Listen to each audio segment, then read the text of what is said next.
Hello, everybody, and welcome to an edition of the Flip the Classroom from courtesy of RestellZone.com. We are working on story elements, and we are actually going to do our quick notes today for story elements. Before we get started, some things to remember about flipping the classroom and your assignments. Make sure you have all your materials ready before you begin. Your pencils and pens, earbuds or headphones, especially if you're having problems hearing me because you know how loud Mr. Still is. And of course, if you do not have your notes, don't panic. You can always use plain paper. This video will not go longer than 10 minutes, so no distractions for the video. Make sure you give my full 10 minutes. And as always, if anything is going wrong, even with the activity after the video, please email me or have your parents text me, and I'll get right back to you as soon as I can. All right, so here we go. Let's get started. And let's begin, which is the same thing as let's start it. We're working on story elements, and our standard RL 7.3, we're going to analyze how particular elements of a story or drama interact. Such a question, how do writers utilize story elements to provide greater insight and understanding of the text? What you are going to need. You are going to need, of course, your notes, a pencil or a pen, and you may need a piece of paper. When you are writing your notes on this sheet, make sure you do not write outside the lines because we're going to be cutting this out along this area right here. So don't write outside these lines and pass here either, okay? So we are jumping into our notes, and again, we're working on elements of a story, and we're doing our quick definitions. Starting with setting. You are going to write your notes for setting right here. You're going to write all 4 examples, and of course, you're going to write the definition first. If I am going too fast, no worries whatsoever. You can pause me, you can rewind me. If you need to fast forward me, you can do that too. But just make sure that you don't miss any of the notes. So the setting is when and where a story takes place. And a lot of times we know when and where, but setting can be broken down in different areas. And the main general ones, location, like my favorite city in the world, San Francisco. This is the Golden Gate Bridge. It's in California, by the way.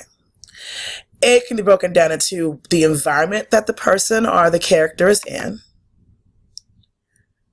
Time of day. My favorite example is when you're like reading a spooky story, and of course that thing that happens that terrifies everyone. Sometimes it happens, and most of the time it happens at night. Maybe midnight, it's dark, and maybe there's a full moon or no moon at all, and you can hear crickets, and it's like, oh my goodness, what's gonna happen? Ah! And there's always an owl. There's always an owl. You hear, hoo, hoo. What's gonna happen? Always in the background. So time of day is a big deal in setting. And then lastly, time period for this, although there's more factors in that. And in class, we talked about this picture and whether it was past, present, or future, and how you knew it was past. And a lot of students said based on the clothes they were wearing. Some clever students talked about the way the buildings looked and even the vehicle in the background. And that's how they knew this was in the past as far as time period was. So that's setting. We're going to move on quickly to character. And you're going to write your notes for character right there. Remember, don't write outside the box, please. Characters are the people, animals, or creatures that are involved in a story through actions and through speech. So whether it's a character like Wonder Woman or the characters from Wizard of Oz are my least favorite cartoon character in the whole entire world. Ridiculous. Like, look how big he is. SpongeBob. Still, that is a character in a story, okay? Or a show. And that's the notes for character. We're moving on. So quick notes. Conflict is next. We're going to write our notes for conflict right here. Remember, if I'm going too fast, just hit pause. Conflict is the problem or struggle that triggers the action in the story. It's a situation that must be resolved. You know, a good story has to have a great conflict. Something that's going to make you want to find out, are they going to solve it? Is something going to happen? What's going to happen next? Are they going to survive? We have to have a good conflict in the story. And it's that struggle that the characters are going through. And as you know, if you were here with him, You think maybe he has just a tiny bit of a conflict? I think he does have a conflict. I think he might have a big conflict right now. And it could be that. It could be something as simple as this too as well. But either way, conflicts are issues, problems in a story that have to be resolved.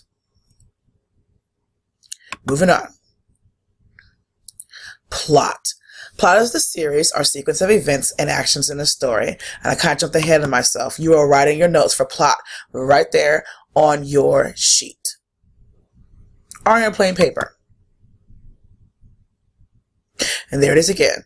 So a lot of times when we are writing a story or when we're doing an essay question that refers to the plot, sometimes as writers we kind of think and remember things out of sequence. But remember, plot is the series or sequence of events. It is in order, and something happens first and then next and then last. So just keep that in mind. And as an example of that, we look at this picture and try to put together the story. You know, obviously the person must have woken up late. As they were trying to get to where they were going, they get stuck in really bad traffic. They finally get to the airport. They're rushing for the plane. The plane takes off, and it's obvious that at the end, the plane's gone, but they're not, that they have missed their plane. That would be a sequence of events as far as plot in the story. And that's it for your plot notes. Bye, plot. The next set of notes we have, theme. And we are going to be writing for theme the definition and all three examples. So make sure you get the definition, all three examples in this box. Theme is the overall message conveyed in the story. So whether it be as simple as giving you a life lesson, something that the characters have learned based on what the author is trying to get you to see. Whether it's a statement about human nature,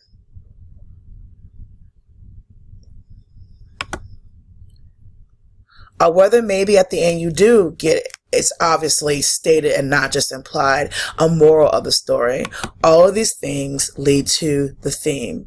What is the overall message? What did the characters learn? What does the author want you to learn when they're reading their story? That's what theme is. My computer's not there. It goes. It's moving a little slow. Point of view is next, and point of view is last. So, for point of view notes, you are writing right here.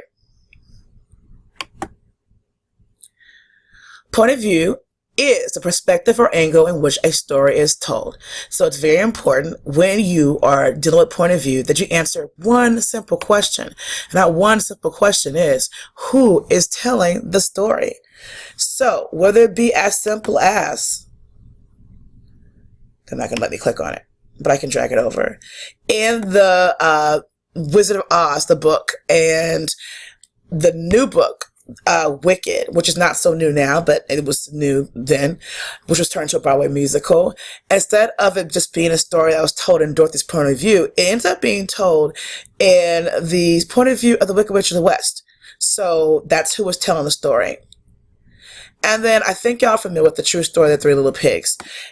And this rendition of the story, it was told by the wolf. He was just misunderstood. He wasn't trying to hurt anybody. And that's what you have for a point of view. Well, guess what? That is it for your quick notes. Your notes are over, but the activity is not over. What I want you to do is, I do want you to go to my website, to watch Vocabulary's 5 Things, because it's a pretty cool video and it focuses on what we'll be working on. So to get to the site, you're going to go to RestelZone.com/storyelements.html, and again, you're going to scroll down until you get to the vocabulary video, and you're going to watch 5 things. And when you're done doing that, you are done for your lesson for that day. And I'm done completely. This is another edition of the Flipped Classroom Story Elements.